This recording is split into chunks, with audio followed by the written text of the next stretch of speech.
lorsque cette personne sera obligée de laisser son corps physique, elle ne soit pas tirée par la lumière du monde des morts, mais qu'elle soit tirée par son double éthérique, elle va le réintégrer, et après un certain laps de temps, lorsqu'elle aura suffisamment d'affinité éthérico-vitale, elle va se réincarner dans un corps physique humain. Mais elle arrivera au monde se rappelant de ce qu'elle a vécu avant. Elle n'aura pas la perte de mémoire opérée par les réincarnations pluralitaires de l'homme ancien. Une fois qu'elle sera dans son corps physique, elle aura comme...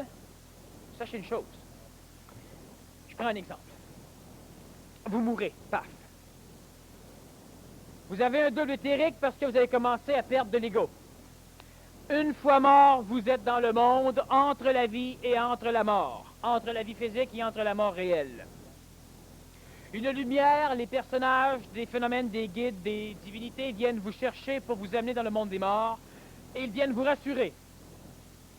Vous allez vers ce monde des morts et vous êtes aussi attiré par la lumière de votre double éthérique. Alors automatiquement, vous allez avoir plus d'attraction pour le double éthérique que pour le monde des morts. Lorsque vous allez rejoindre votre double éthérique, après un laps de temps qui va permettre au monde des morts de s'ajuster à la perte de cette personnalité anégoïque, vous allez vous réincarner, mais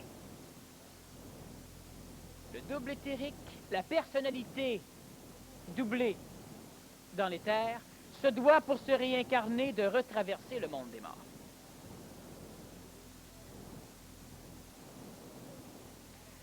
Si le double éthérique n'est pas suffisamment constitué par l'anégoïsation de l'âme lors du vécu de l'humain, la personne qui ne meurt pas en allant vers le double éthérique peut mourir en revenant se réincarner. La personne qui a suffisamment transmué son ego en double éthérique, lorsqu'elle va traverser le monde des morts pour se réincarner, elle va faire exactement ce que le Nazaréen a fait lorsque celui-ci a été crucifié pour 3 jours.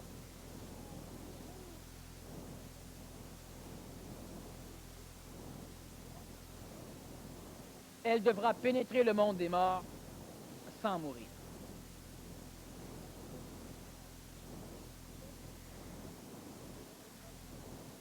Lorsque l'éthérique se réincarne, il est vital. C'est-à-dire qu'il est périsprisé par de l'énergie vitale. Il doit être suffisamment puissant pour percer l'enveloppe du monde des morts, le monde des morts, sans mourir. Et lors de son passage, il doit attirer à lui toutes les personnalités réincarnatives qui ne sont plus personnalisées. Lorsque l'homme ancien meurt, il va dans le monde, entre le monde de la mort et le monde physique. Il est attiré par le monde des morts, par les personnes qui l'appellent, par les personnes qu'il a connues, par ceux qu'il a aimés. Et lorsqu'il pénètre le monde des morts, son corps vital, qui sert de périsprit d'enveloppe de l'âme, ne peut pénétrer le monde des morts. Alors automatiquement, ce qui faisait que l'âme restait ce qu'elle était, n'étant plus, l'âme dans le monde des morts est automatiquement dissoute, absorbée par les plans vibratoires qui rentrent en résonance avec cette personnalité, maintenant réellement morte. Les vibrations de tous les millions de personnes qui sont en affinité se relient. Lorsque l'énergie supramentale retraverse le monde des morts, il aspire avec lui automatiquement une coloration de milliers de personnes mortes et il constitue avec cette coloration un autre humain. Et cet humain doit fusionner ses personnalités réincarnatives pour arriver à se retrouver. Il va le faire dans l'enfance.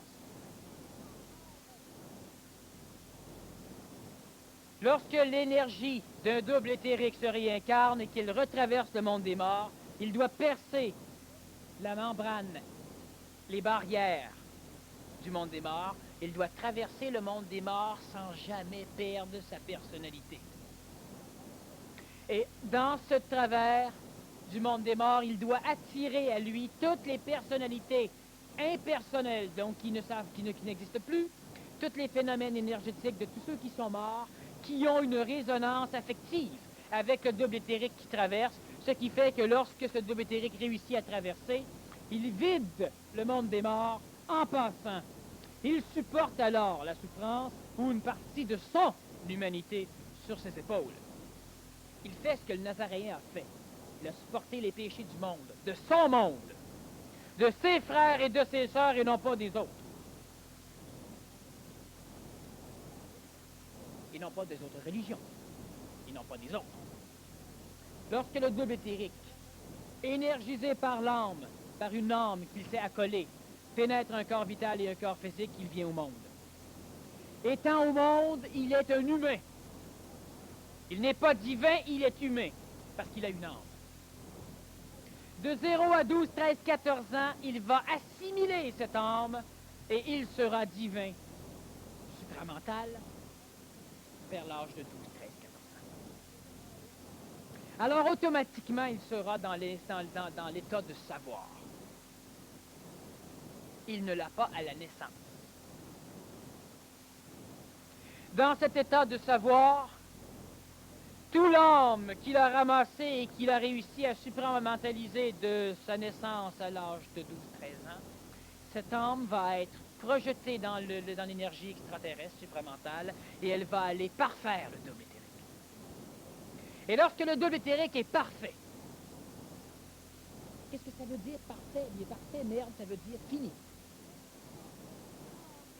Lorsqu'il a été parfait, il est parfait. Lorsque le double éthérique est parfait, il n'y a pas d'autre perfection sur le plan planétaire qu'une chose finie. Lorsque le double éthérique il est parfait, alors automatiquement l'entité humaine n'a plus nécessairement besoin de son corps. Elle n'est plus mortelle. Elle n'a pas d'identité. Elle a une personnalité. Elle n'est plus mortelle et elle est tout à fait bilocalisée, c'est-à-dire qu'elle a une évolution supramentale par rapport au plan bouddhique, au plan de l'univers, et une évolution expérientielle terrestre.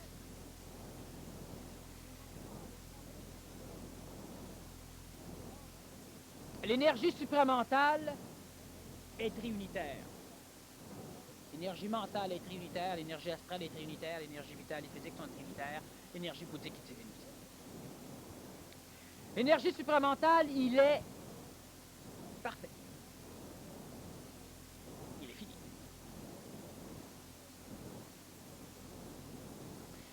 L'univers dans lequel nous évoluons est parfait.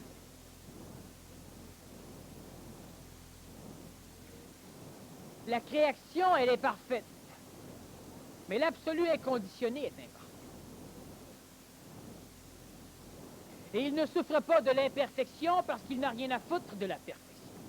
Ne peut être parfait que ce qui peut être fini. En cela, l'humain est parfait.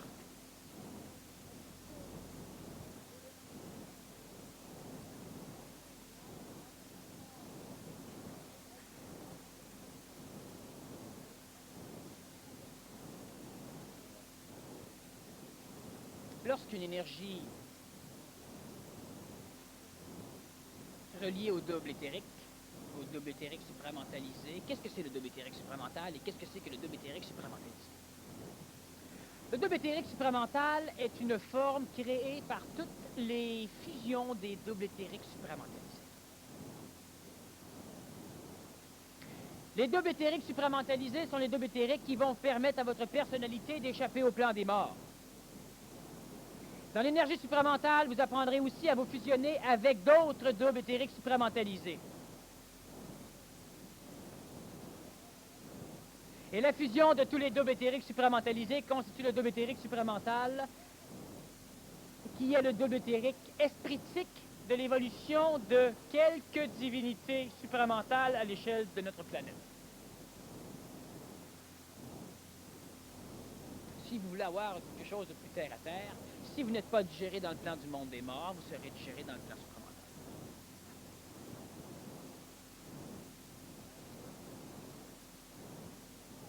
Lorsqu'une énergie qui provient d'un double éthérique supramentalisé pénètre le monde des morts dans un processus de réincarnation terrestre et qu'il se trouve à mourir dans ce monde des morts, Le double éthérique doit être suffisamment énergisé par une anégoïsation des plans astraux, donc par une perte de l'ego. Des plans astraux de l'humain de son vivant. Ce n'est pas lorsqu'on est mort qu'on évolue, c'est lorsqu'on est vivant. Lorsque la personne elle est vivante, elle doit mettre 100% de son travail à la perte de son ego, à la perte de son orgueil, pour la remplacer par l'intelligence, pour la remplacer par l'intelligence de l'événement au cours de sa vie. Alors elle commence à créer un double éthérique, et si ce double éthérique est suffisamment énergisé, la personnalité qui viendra à l'intérieur de ce double éthérique sera suffisamment puissante pour pouvoir traverser le monde des morts dans un processus de réincarnation. Lorsque nous disons dans l'antique religion que Dieu s'est fait homme, nous parlons évidemment d'un homme qui s'est fait Dieu, qui s'est fait homme. Nous parlons d'une personnalité typiquement humaine qui a constitué un double éthérique suffisamment puissant pour par la suite redevenir humain, traversant le monde des morts de sa naissance et redevenant ce Dieu vers l'adolescence ou la nouvelle naissance. Le Nazaréen, à cette époque,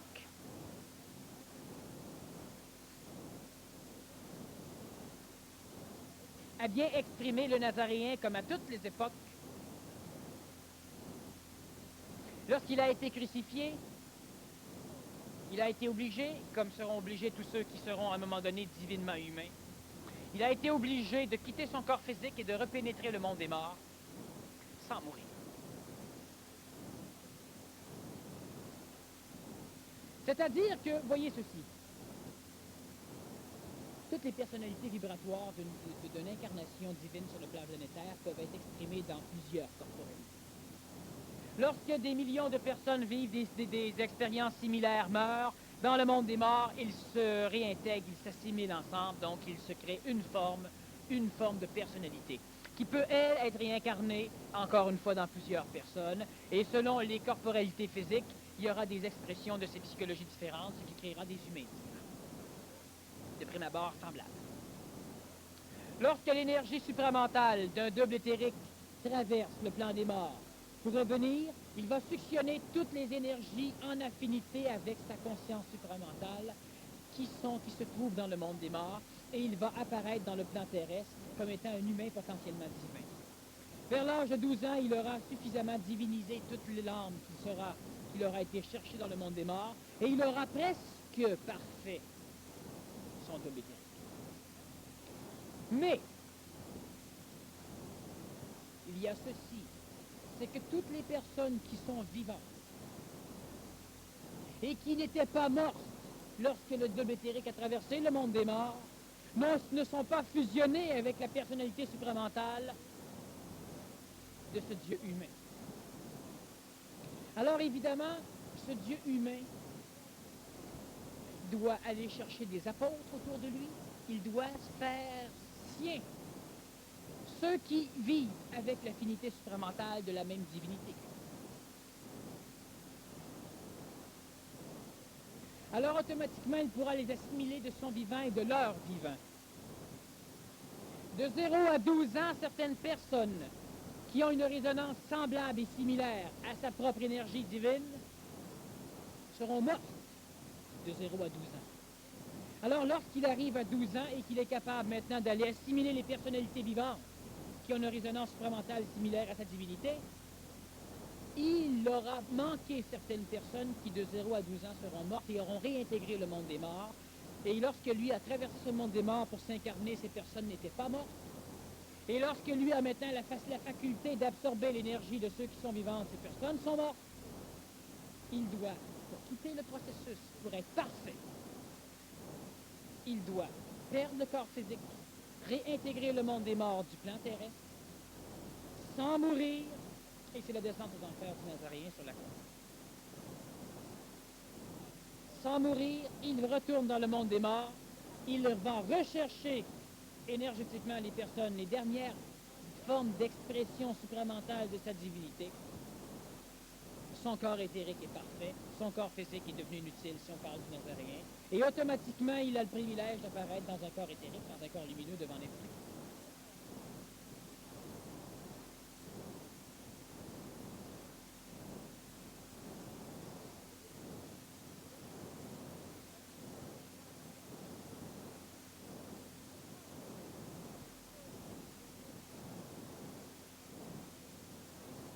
égoïquement, il peut être un peu souffrant.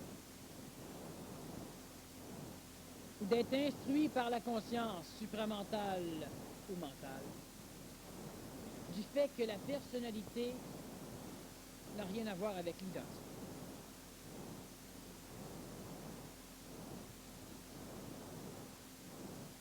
L'humain est présentement dans une phase où il peut sans doute arriver à devenir immortel, où il ne meurt. Pour être immortel, je ne parle pas de la mortalité physique, je parle de la mortalité astrale. Je parle de la mortalité de la personnalité.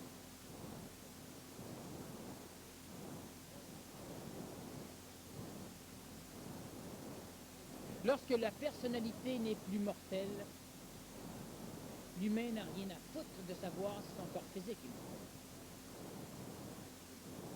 Lorsqu'un être humain a un double éthérique, il a un double vital extraterrestre et planétaire.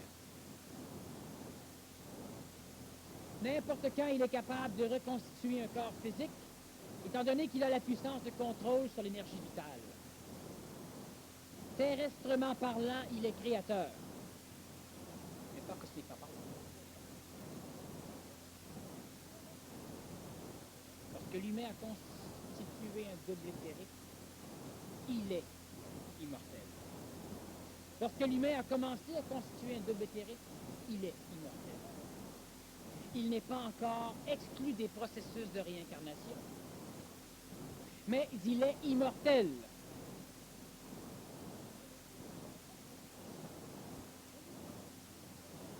Ça n'a rien à voir avec la consistance de votre corps physique. Ça a à voir avec la dissolution de votre ego. Et la dissolution de l'ego apparaît avec la dissolution de l'expression de l'orgueil. Alors, différents mécanismes peuvent être amenés à l'humain. Nous sommes et nous restons dans un absolu coordonné et conditionnel. Tout ce qui est conditionnel et coordonné est mécanique. Tout ce qui est mécanique est envisageable, conséquentialisable, prévisible. Tout ce qui est mécanique, conscientisable, conséquentialisable, prévisible et technicabilisable.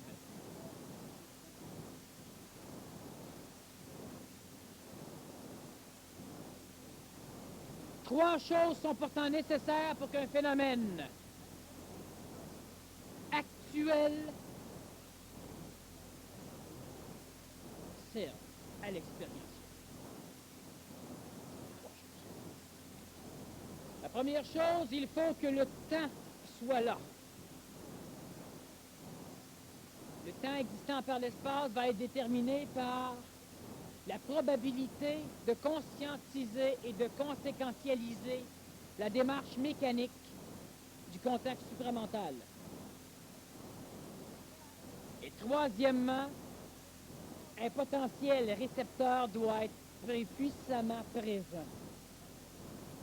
Humainement parlant, ce doit être le temps. Il doit y avoir une mécanique permettant de créer une technique de contact. Et il doit y avoir des individus suffisamment avancés pour pouvoir se servir de la technique de contact.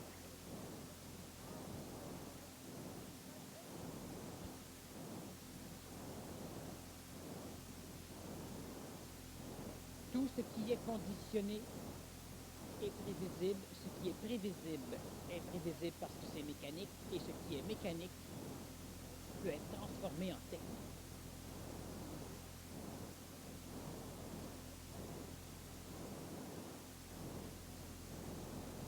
Le phénomène PMC est une technique de contact avec l'ajusteur de pensée, donc de contact supramental.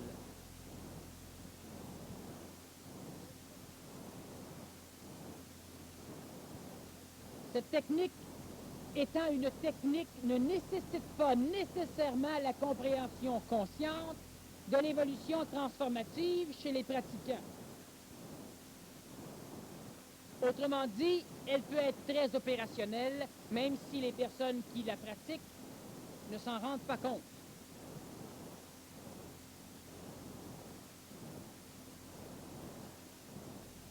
Et comme le temps avance,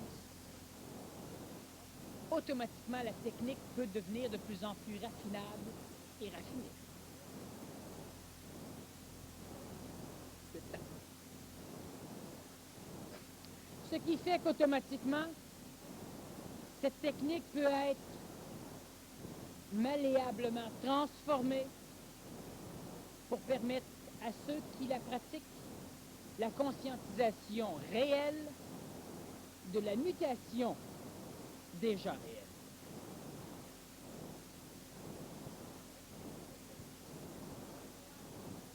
L'évolution d'une technique supramentale va évidemment avec l'évolution des techniciens, de ceux qui la pratiquent.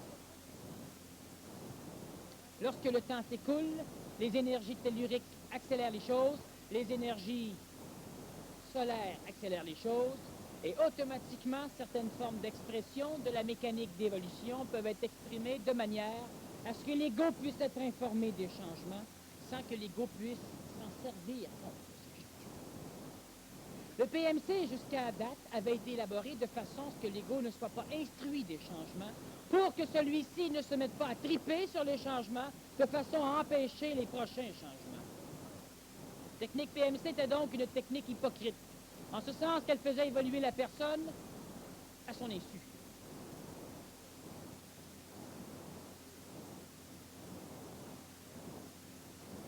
Le temps énergétique est maintenant présent pour que cette technique puisse être maintenant conscientisée chez les personnes qui la pratiquent, de façon à ce qu'au fur et à mesure qu'il y a un changement, ils puissent en être conscients, et cette conscientisation ne pourra pas servir contre le changement.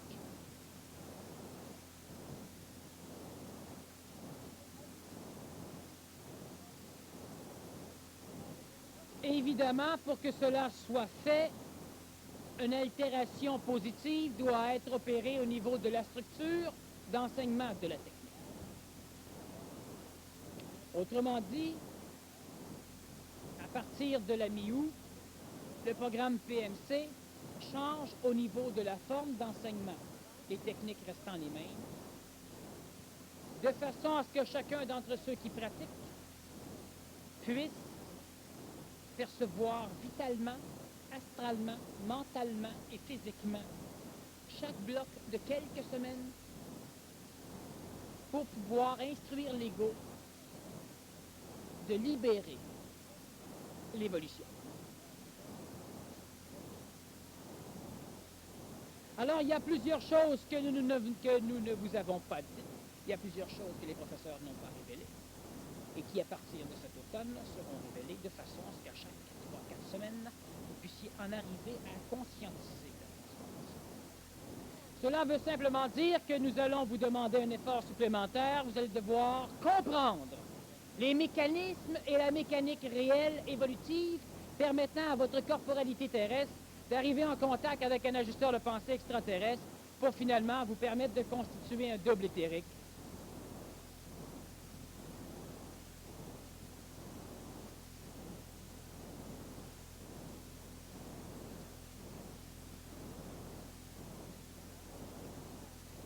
Ce que vous avez fait, non seulement vous allez devoir le continuer, mais il devra être mieux fait.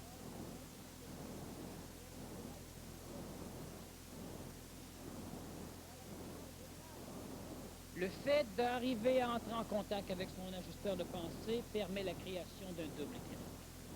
Le fait de créer le double éthérique permet l'immortalisation de votre personnalité.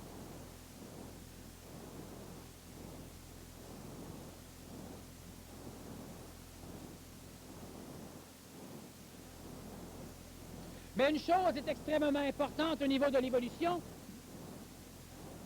c'est que vous devez comprendre une fois pour toutes que les clés qui vous sont données ne sont pas placées pour être mises dans un tiroir. Il y a des choses qui devront changer devant votre attitude d'évoluer.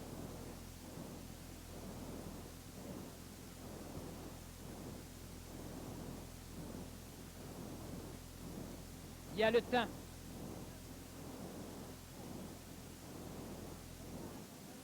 Mais le temps est fonctionnel, le temps, il est régi par la friction de la matière sur elle-même.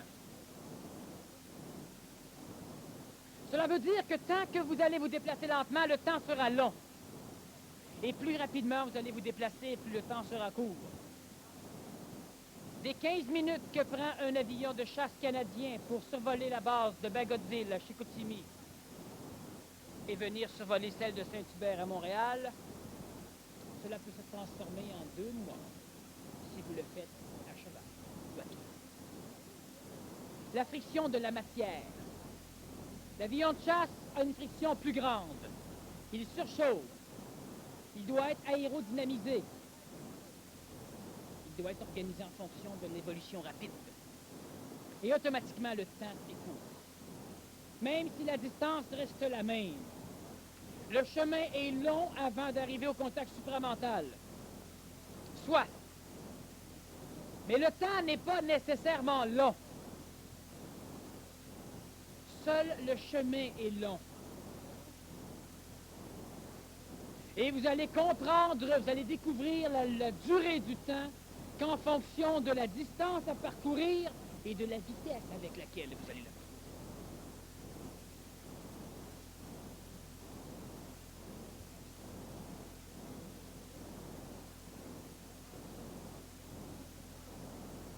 Alors, il faudra changer l'attitude de votre évolution.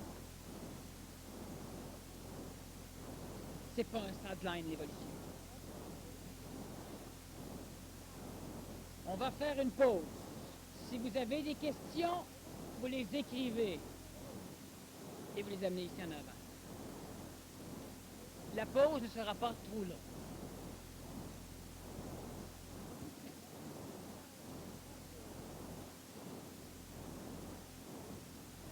De l'égrégore va-t-il nous permettre de bâtir le double éthérique?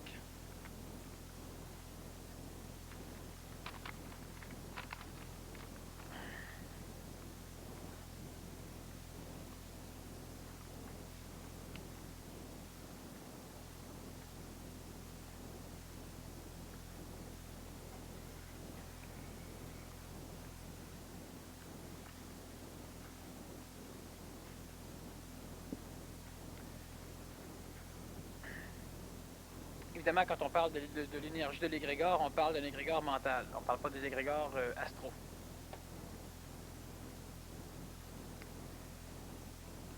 L'égrégore mental ne permet pas la constitution d'un double éthérique.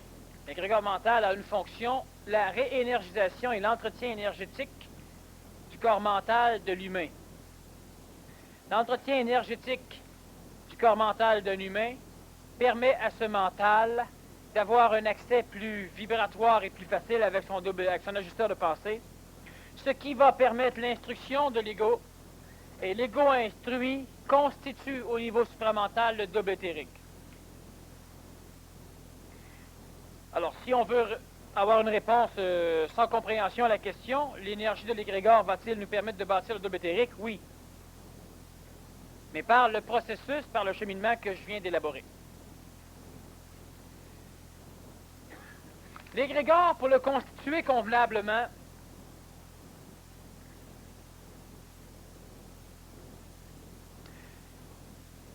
ça demande évidemment la parole. Ça demande de parler. Ça demande de parler mentalement. Et le problème de la parole mentale, c'est qu'elle n'est pas facilement instruisable. Pour que la parole mentale puisse être bien instruite, la personne doit être obligée d'en arriver à parler, mais à parler avec un processus psychologique relativement énergisé. Lorsque sa psychologie est suffisamment énergisée pour que la personne en ait presque une panique, alors automatiquement l'énergie mentale peut arriver à se dégager de sa psychologie. Et la personne, si elle est bien cadrée, va être capable de transmuer la parole psychologique en parole mentale. Lorsque la parole est relativement mentale, alors automatiquement la personne elle est capable de constituer un égrégore qui sera plus personnalisé, donc un égrégore qui pourra lui être utile, serviable.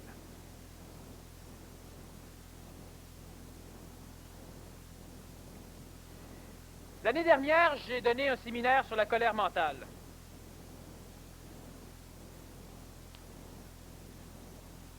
Dans ce séminaire, il y avait entre autres une personne qui était assujettie à une manipulation démoniaque. Il y avait une personne qui était possédée de temps en temps par une forme de démon qui jouissait de son corps physique et évidemment de la peur, de l'horreur inspirée par sa présence sur la personne. Ce n'était pas une possession interne, mais une possession externe. L'entité enveloppait la personne, elle la sentait sur son corps, elle la sentait la toucher, elle la sentait jouer dans ses cheveux. Et lors du séminaire sur la colère mentale, bien, cette entité, elle est revenue. Elle est revenue parce que le travail qui était en cours était un travail suffisamment puissant au niveau du désassujettissement astral, que les forces astrales ont tout tenté pour essayer d'entraîner la classe au complet dans une peur. Alors, cette entité démoniaque s'est réemparée de cette personne, ce qui fait que la personne à côté d'elle, lorsque celle-ci s'est mise à crier, parce qu'il a eu une espèce de crise de folie, alors évidemment, la peur commençait à s'étendre vers les plus puissants de la classe. Et moi, j'ai laissé faire l'entité démoniaque suffisamment longtemps pour donner une expérience à la classe. Et lorsque cela a été suffisamment expérientiel, alors j'ai chassé l'entité à jamais de cette personne. Et effectivement, il n'est jamais revenu sur elle. Lors du séminaire sur la colère mentale, c'était le premier séminaire sur la colère mentale.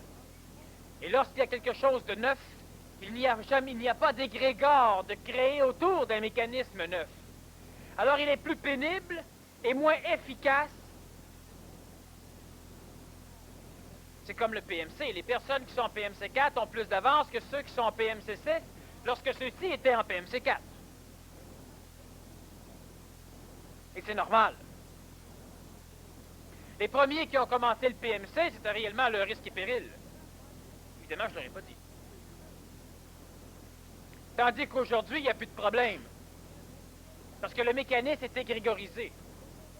Le premier séminaire sur la colère mentale, il n'y a pas de danger non plus, parce que premièrement, j'étais là. Et deuxièmement, il y avait 50 quelques personnes.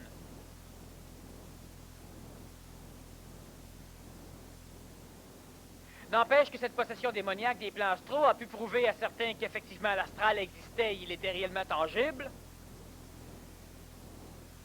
Mais il a permis aussi d'instruire dans certains que la parole, elle avait la faculté de créer un égrégore mental qui amenait suffisamment d'énergie protectrice, c'est-à-dire d'énergie énergisante, pour désassujettir la conscience de l'humain à l'inconscience de l'astral.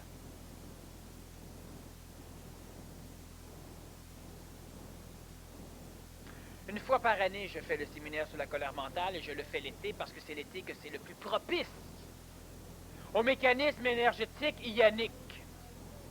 L'énergie mentale, il est d'ordre solaire. L'été, il y a le soleil. L'été, il y a la chaleur. L'été, il y a l'énergie yang au maximum.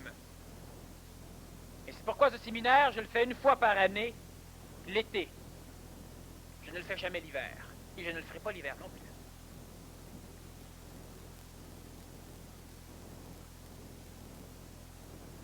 Cet été, je refais le séminaire sur la colère mentale. Les personnes qui sont intéressées, vous voyez Mario, de toute façon, ce sujet-là. L'égrégore qui peut être créé par une personne qui a la voix mentale est un égrégore qui devient personnalisable. Donc, il y a une personnalité typique de la personne qui l'a créé.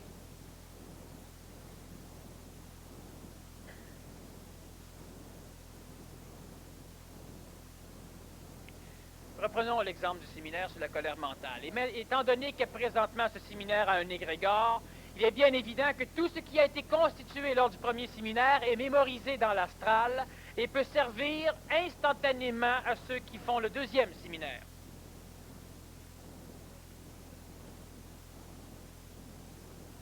Ou à ceux qui refont le séminaire. Ceux qui ont fait une fois le PMC1 avec moi, le séminaire PMC1, ont été changés et ont appris des choses. Mais ceux qui l'ont refait, oh maudit, c'était drôlement mieux. C'était plus puissant, plus compréhensible, plus énergisant, plus clair, plus etc., etc. Ceux qui l'ont fait une fois, demandez à ceux qui l'ont fait deux fois. Puis vous verrez.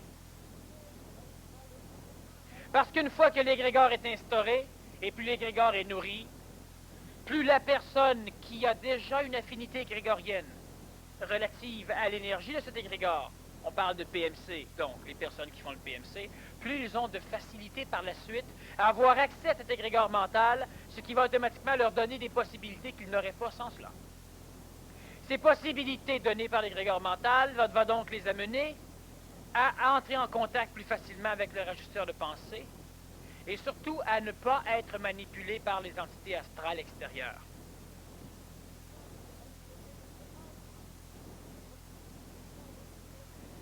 L'égrégore PMC, il peut permettre aux personnes d'avoir un mental suffisamment élevé pour pouvoir se véhiculer sur le chemin de leur propre évolution plus rapidement.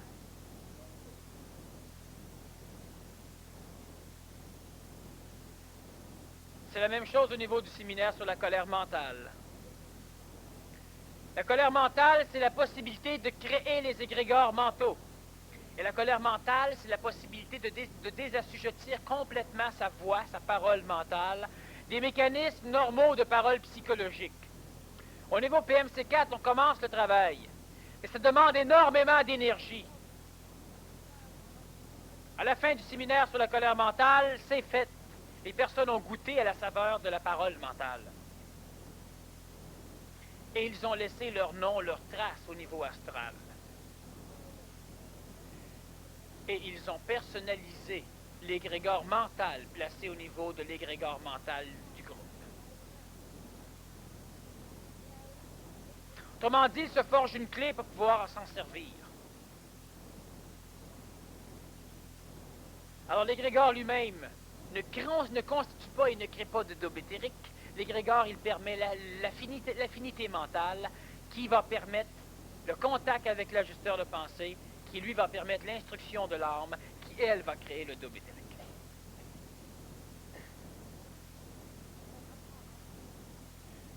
Plusieurs fois, tu as utilisé le terme personnalisé.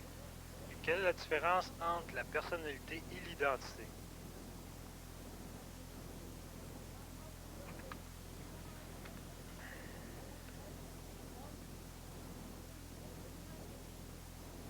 Premièrement, une personne peut être identifiée sans personnalité. Elle peut être identifiée avec une personnalité. Elle peut être identifiée dans sa personnalité. Et elle peut avoir une personnalité sans s'identifier.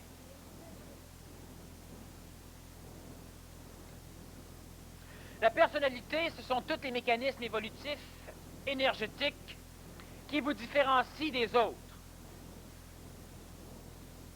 L'identité, c'est la conscientisation égoïque de votre différence par rapport aux autres.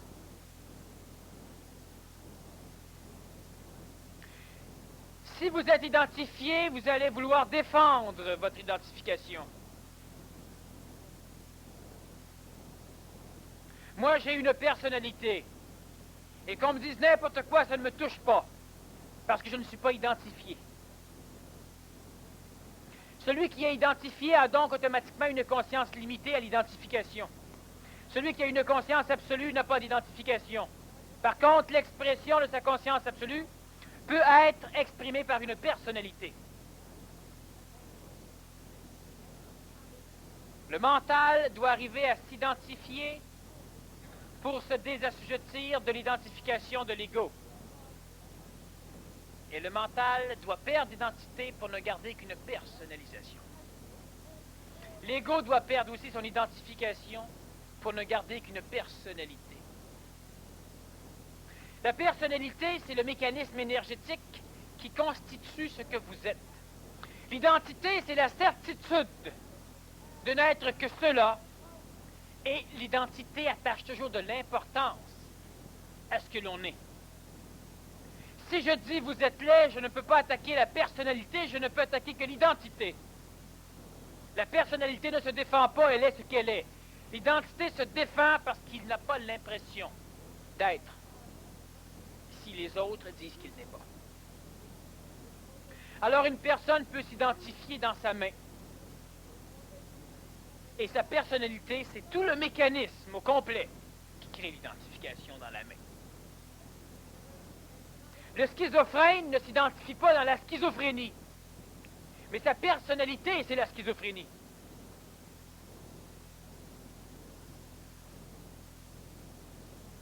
Lorsqu'une personne devient suffisamment évoluée spirituellement, par exemple, vous êtes identifié dans un état humain. Votre personnalité, elle est subhumaine. Alors, il y a une différence majeure entre la personnalité et l'identification, et l'identité. Quelle est votre identité? On demande ça aux douanes. On ne demande pas quelle est votre personnalité. Dans quoi? Quelle est la clé psychologique? Quelle est l'attraction psychologique? Quelle est la focalisation, la densification psychologique qui habite votre personnalité? La personne, elle arrive, elle s'en vient, elle se place devant le douanier a l'idée de la personnalité de la personne. Mais il veut connaître son identité. C'est pas pareil. Celui qui s'identifie dans sa personnalité va se maquiller, va s'habiller en fonction d'avoir une personnalité qui lui plaît. Lui est rendu au stade où il s'identifie dans la personnalité.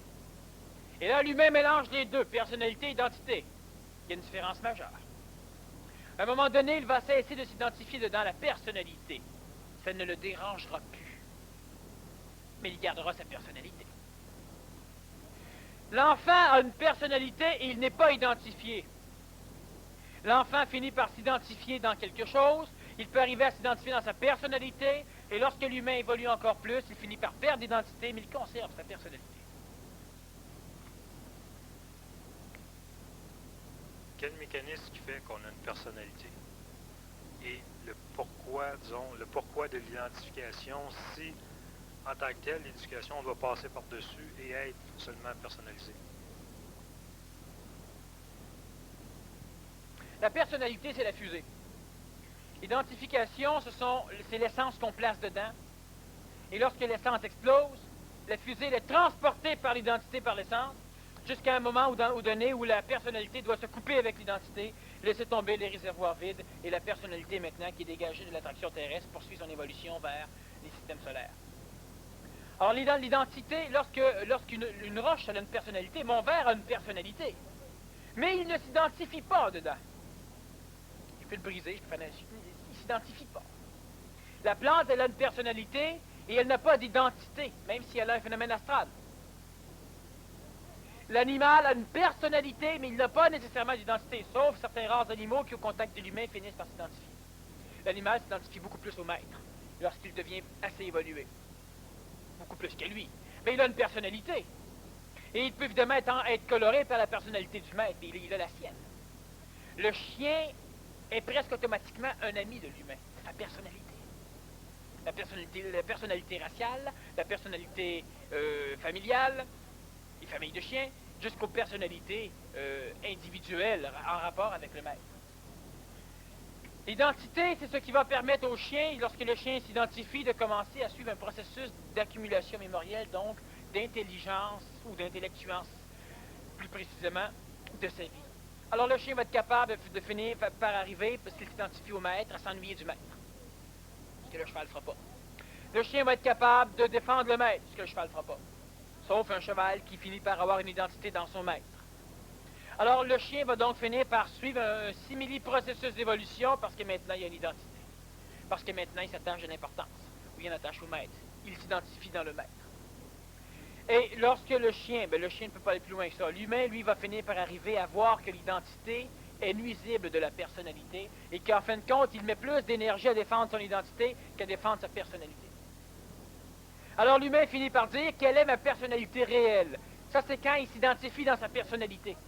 Alors il la maquille, il la colore, il la déforme, et là, il crée une personnalité d'identification qui essaie de prendre la place de la personnalité réelle. Jusqu'à un moment donné où l'humain va finir par perdre son identité dans sa personnalité, alors il ne restera qu'une personnalité. Une personnalité, la personne, elle rentre dans une salle et elle crée automatiquement une énergie, soit un froid, soit un chaud, elle crée quelque chose. Et si personne n'y fait attention, ça ne change rien. Elle n'a pas d'ego, donc elle n'a pas d'identité. Elle n'a qu'une personnalité. L'identité, c'est lorsque les choses exprimées croient créer ce qu'elles expriment. Ça, c'est l'identité. La personnalité, c'est le rayonnement pur des choses. Une personnalité, ça rayonne. L'identité, ça veut ramasser, ça veut qu'on sache que ça rayonne, ça veut que... Mais l'identité, c'est ce qui permet à la personnalité de pouvoir se parfaire pour en arriver à avoir une personnalisation mentale, supramentale, etc. L'identité, comme l'âme, comme l'ego, c'est réellement la substance, c'est réellement le kérosène de la fusée qui permet à la fusée de décoller. La fusée, c'est la personnalité. Mais le phénomène d'identité se retrouve-tu sur tous les plans? En passant, allant jusqu'au plan supramental, disons, au niveau du double éthérique? Dans un laps de temps, oui, mais où l'identité va garder le plus de temps d'existence au niveau de la psychologie. Prenons l'exemple d'une personnalité qui décolle avec ses réservoirs et qui ne veut pas lâcher les réservoirs. On aura l'exemple de Challenger. Ça va sauter. Et lorsque le réservoir saute, sans se détacher, tout saute. C'est le processus même du monde des morts. Tu ne peux pas, tant que tu as de l'ego, tant que tu veux conserver ton réservoir avec toi, automatiquement celui-ci te tue, parce que tu es automatiquement accolé au monde des morts. Celui qui n'a plus d'identité, qui garde une personnalité, celui qui n'a plus d'identification, alors automatiquement il peut s'en aller vers le double éthérique, qui est une personnalité attractive, mais qui ne demande pas d'essence, d'ego.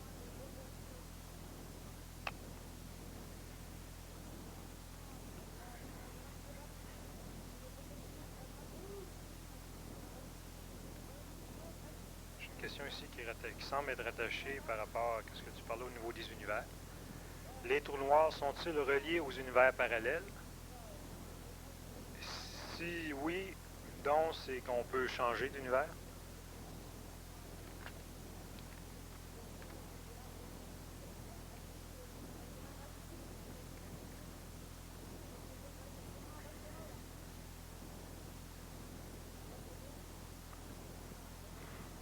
Bon, les trous noirs sont reliés aux univers parallèles. Sauf que l'être humain, matériellement, ne peut pas traverser un trou noir.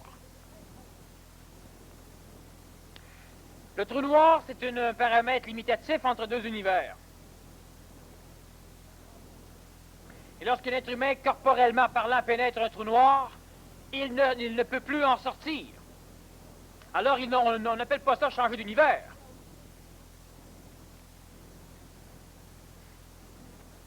Le trou noir, c'est une relation. Les trous noirs, ça n'a pas toujours existé. Les trous noirs sont reliés à l'évolution expansive de l'humain par rapport à l'évolution expansive de l'univers.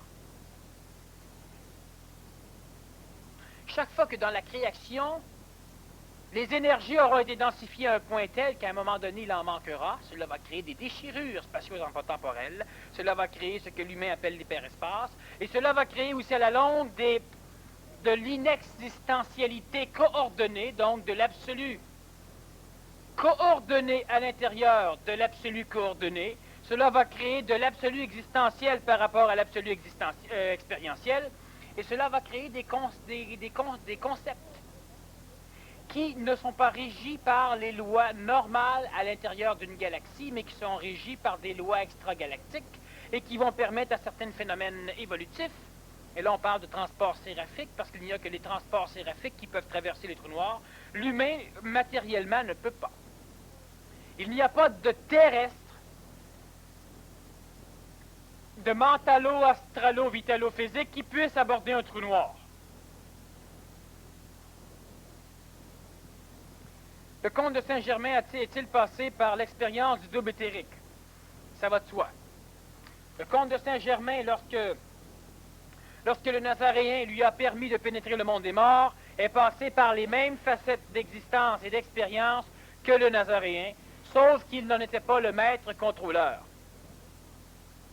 C'est le Nazaréen qui contrôlait l'expérience du comte de Saint-Germain lorsque celui-ci a été apparemment déclaré mort par ses sœurs, frères et amis. Lorsque le comte de Saint-Germain a été apparemment ressuscité par le Nazaréen a bien déclaré qu'il n'était pas mort, qu'il dormait. Le comte de Saint-Germain a été le seul personnage vivant de cette époque à accepter l'expérience du monde des morts. Donc, c'est le seul qui n'a pas eu foi en le Christ, mais qui savait ce que c'était que le Christ, que l'énergie supramentale. Lorsque le comte de Saint-Germain, lorsque Lazare a été ressuscité par le Nazaréen, il a été réveillé, c'est-à-dire qu'il n'était pas mort. Il avait pénétré le monde des morts sans mourir. Le corps physique avait commencé, évidemment, à pourrir. Mais le comte Lazare n'était pas mort. Lorsque le Nazaréen est revenu, il a, par sa voix, créé suffisamment d'énergie lumineuse, par le Verbe, que cela a permis à Lazare de retracer le chemin de son corps. Alors Lazare est revenu dans son corps, et comme Lazare avait un corps vital suffisamment parfait, un corps éthérique, il a évidemment restauré immédiatement les molécules atomiques de son corps physique. Donc, lorsque Lazare est sorti de son tombeau, il ne puait plus, il n'était plus en putréfaction, il était vivant. Humainement parlant, il était mort. Les personnes n'étaient pas folles, ils puaient, ils se décomposaient. J'appelle pas ça dormir. Mais il y a deuxième mort, la vraie mort, n'avait pas été vécue par Lazare. Il avait pénétré le monde des morts avec son corps éthérique, avec son double éthérique, et ce qui lui a permis d'aller chercher, d'aller finaliser des choses au niveau de la constitution de son double éthérique, et il est revenu. Saint-Germain a donc passé par les phases de l'expérience du double éthérique. Et en tant que tel, si on doit être son propre maître, pourquoi que Saint-Germain a été contrôlé par le Christ pour cette expérience-là? Y avait-tu une raison spéciale aussi pour que Saint-Germain vive absolument cette expérience-là? Saint-Germain était son seul maître, mais il n'était pas le maître contrôleur de l'expérience de la mort, de la transcension de la mort vivante. Il était son seul maître et, en savoir de cause, il a accepté l'expérience. Mais il n'avait pas encore la résonance vibratoire, c'est-à-dire qu'il n'avait pas encore de double éthérique suffisamment constitué pour pouvoir pénétrer le monde des morts sans risquer la mort. C'était risqué. Le Nazaréen lui a dit qu'il n'y aurait aucun problème, et Lazare a accepté donc de cette mort, en savoir de cause. Il est mort. Il est mort naturellement, il a quitté son corps physique au niveau de ses plans astraux. Il a rejoint le double éthérique qu'il s'était constitué, et par cela même, il s'est réincarné à l'intérieur de son propre corps physique. Lorsque Lazare, dans la Bible, on en parle seulement lorsque le Nazaréen va le ressusciter, mais on ne parle pas de Lazare plus qu'il faut. Lazare n'était pas une personne âgée. Lazare était extrêmement jeune. Lazare n'avait pas le même âge que le Nazaréen. Lorsque Lazare a travaillé avec le Nazaréen, je ne compterai pas tout ce qu'il a fait avec lui, et l'incarnation de qui il était. Lorsque Lazare a accepté ce voyage, automatiquement, Lazare est allé expérimenter le monde des morts. Il est allé chercher, finaliser la création de son double éthérique, mais d'une façon très particulière, n'étant pas le maître contrôleur. D'ailleurs, il n'avait pas la puissance d'être le maître contrôleur. Lazare, en allant chercher cela, ce qu'il a fait ceci. Il est mort.